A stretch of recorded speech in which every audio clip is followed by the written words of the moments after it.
సమాధానం చేయడానికి కాదు. ఒక్క నిమిషం, ఇంకా వేరే వాళ్ళ వాయిస్ కూడా తీసుకుని ఒక్క నిమిషం. బాబు సింగ్రి గారు ఒకసారి మాట్లాడండి. బాబు సింగ్రి గారు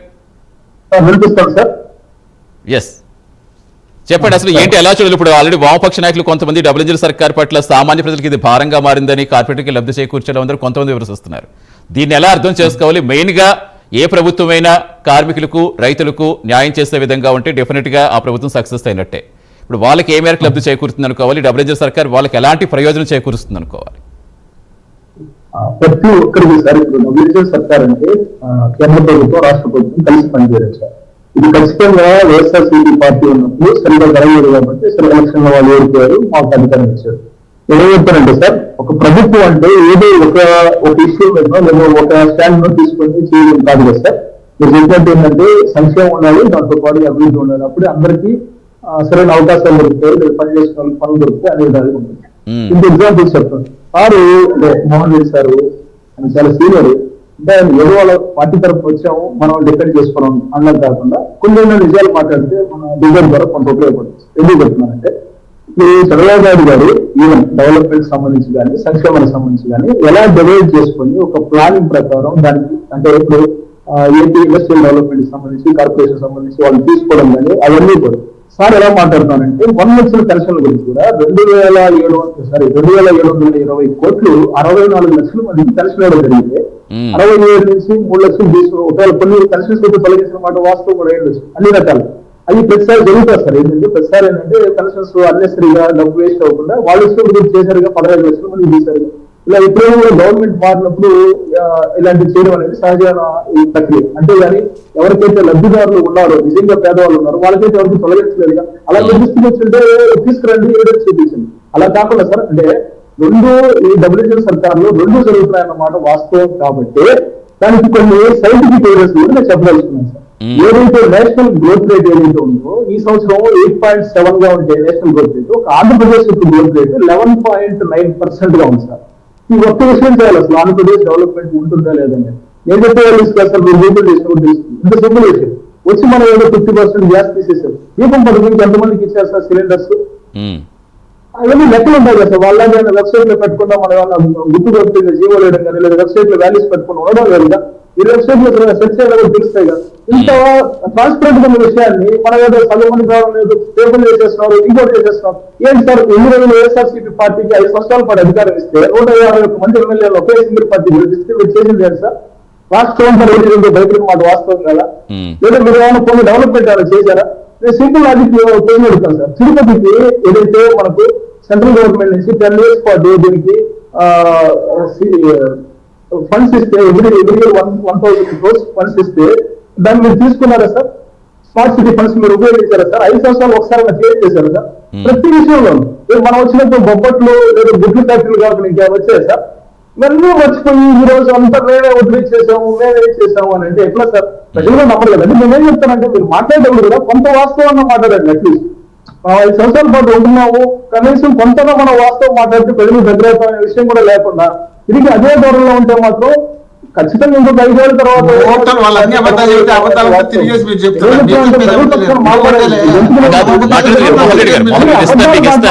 ఖచ్చితంగా మీకు ఉపయోగం ఉంటుంది నా ఉద్దేశం సార్. మీరు ఏ సెక్టార్ అడిగినా మీకు వాల్యూస్ తో పాటు చెప్తారు. మీరు ఈ డిపార్ట్మెంట్ అని అడగండి, 450 కోట్లు 3 డిపార్ట్మెంట్ సంబంధించి డెవలప్మెంట్ సంబంధించి సెంట్రల్ గవర్నమెంట్ నుంచి వచ్చినాయి. దానివల్ల చేశారు, ఆయన 3 ఓపెన్ చేశారు. BMW ఫ్యాక్టరీ కోసం చూస్తున్నారు. పోలవరం కూడా డయాఫ్రమ్ వాళ్ళు కొంత దెబ్బతినింది, ఇప్పుడు అవన్నీ రిపేర్ చేస్తున్నారు. అది కూడా ఖచ్చితంగా 1 year లోపలనే మనకు పోలవరం కూడా వస్తుంది. ఏదైతే మనకు సెంట్రల్ గవర్నమెంట్ నుంచి ఏదైతే మనకి క్యాపిటల్ డెవలప్మెంట్ కి సంబంధించి ఉన్నాయో ఆ రోడ్స్ కానీ ఇవన్నీ ఇంతెందుకు సార్, ఇప్పుడు ఈ 1 year లో ఖచ్చితంగా 20,000 కిలోమీటర్లు ఏదైతే మీరు గుంటలుగా పెట్టిన రోడ్లకి 1,200 కోట్లతో రిపేర్ చేయడం జరిగింది. పవన్ కళ్యాణ్ గారు దగ్గర ఇవన్నీ చేయడం జరిగింది. అవన్నీ మర్చిపోయి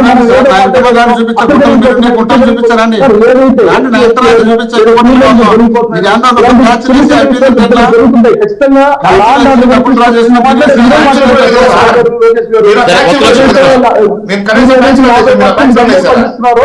మీరు ఏదైతే 50% గంటే చెప్తున్నా కదా, మీరు వేసిన నాసిరకమైన నోట్లు కాబట్టి మీరు వేసిన నాసిరకమైన నోట్లు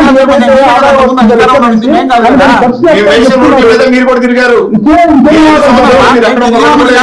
మీరు వేసిన నోట్లు నాసిరకం రోడ్లు మేము వేసిన దాంట్లో మీరు తిరుగుతుండలే. విజయవాడలో వేసిన ఫ్లైఓవర్ మేము వేసిన తిరుగుతున్నారు.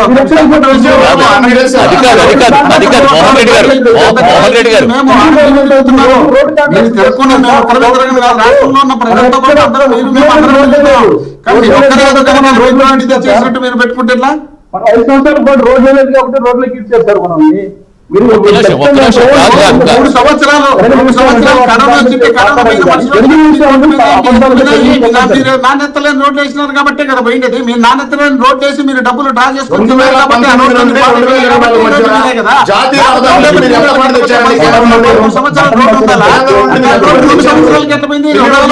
వరకు మీరే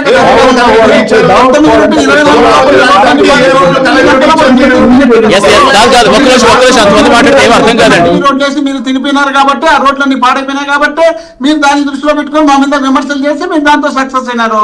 అలా కాదు మోహన్ రెడ్డి గారు,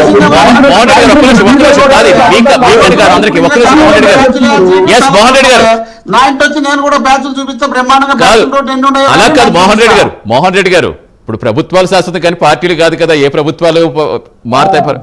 అటువంటిప్పుడు వాళ్ళు రోడ్లు వేసారు కాబట్టి ఆ రోడ్డు మీరు ఎలా నడుస్తారు, ఫ్లైఓవర్ వేసారు కాబట్టి వాళ్ళు ఎలా నడుస్తారంటే ఎలా కుదురుతుందండి? అంటే ఆ మాట ఇప్పుడు ప్రభుత్వం అలా కాదు, అయితే అందరికీ అడుగుతున్నా ఒకసారి వైసీపీ ఉంటుంది, ఒకసారి టీడీపీ ఉంటుంది, ఇంకోసారి ఇంకో పార్టీ ఉంటుంది. నేను చెప్పేది అది కాదు. ఒక్క నిమిషం, నేను మిమ్మల్ని పాయింట్ అవుట్ చేయట్లేదు ఇక్కడ. ఒక్క నిమిషం అజయ్ గారు, ఒక్క నిమిషం. ఇప్పుడు ప్రభుత్వంలో అధికారులు ఉన్న వాళ్ళకంటే కూడా ప్రతిపక్ష వాళ్ళకి ఎక్కువ బాధ్యత ఉంటుంది. నిజంగా మీరు కొంతమందికి రాలేదు అంటున్నారు, ప్రశ్నించే హక్కు మీకే ఎక్కువ ఉంటుంది. ఎవరికి రాలేదు? అర్హులైన అలా ఒక నిమిషం, అర్హులైన వారికి ఎందుకు అందట్లేదు? అడిగిందని చెప్పండి మోహన్ రెడ్డి గారు, ఒకసారి అడగనివ్వండి. అర్హులైన వారు నిజంగా రాకపోతే మీకు ప్రశ్నించే అధికారం మీకే ఎక్కువ ఉంటుంది కదా, విపక్షాలకే బాధ్యత ఎక్కువ ఉంటుంది కదా. వీళ్ళకి రాలేదు అని వాళ్ళు చెప్తున్నా, మీరు అడిగిన దానికే చెప్తున్నా. ఎస్, అధికారంలోకి వచ్చినారు. వచ్చిన తర్వాత వాళ్ళకు మేము ఛాయిస్ ఇవ్వాలా, ఏదో ఒక 6 నెలలో సంవత్సరం ఉండి తట్టుకొని చేస్తారేమో చూద్దాం తట్టుకొని ఇవ్వాలా. ఇచ్చినాము. ఇచ్చే లోపల ఏం చేసినారు? మా పార్టీ కార్యకర్తలను, నాయకులను, పార్టీ ఆఫీసులను కొట్టడం, కేసులు పెట్టడం, రోడ్లను నరకడం ఇవన్నీ చేసినప్పుడు నాయకుడిగా ఉన్నటువంటి వ్యక్తి మా పార్టీ కార్యకర్తలను కాపాడుకోవాల్సిన బాధ్యత మా పార్టీ నాయకుల పైన ఉంటుందా? మన ఆ ఉండే కార్యక్రమంలో భాగంగానే వెళ్తున్నాడు కదా. ఆయన వెళ్ళేటప్పుడే కదా ఇవన్నీ కూడా సమస్యలు వచ్చినాయి. సమస్యలు వచ్చినప్పుడు ఆ సమస్యలు ఎత్తి చూపిస్తుంటే దానికి ఇంకా సపోర్ట్ ఉండే వాళ్ళతో పాటు ఎనుక పక్కన ఉన్నటువంటి కార్యకర్తలు జిల్లాలో 15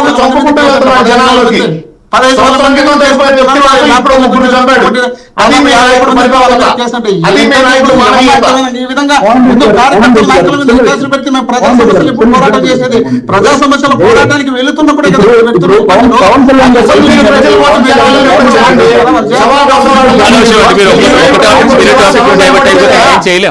సమస్యలపై ఎప్పుడు మీ నాయకుడు బయటికి రాలేదు. అది మా నాయకుడు మా నాయకుడు బయటకు వచ్చినారంటే మీరు అసలు ఇళ్లలో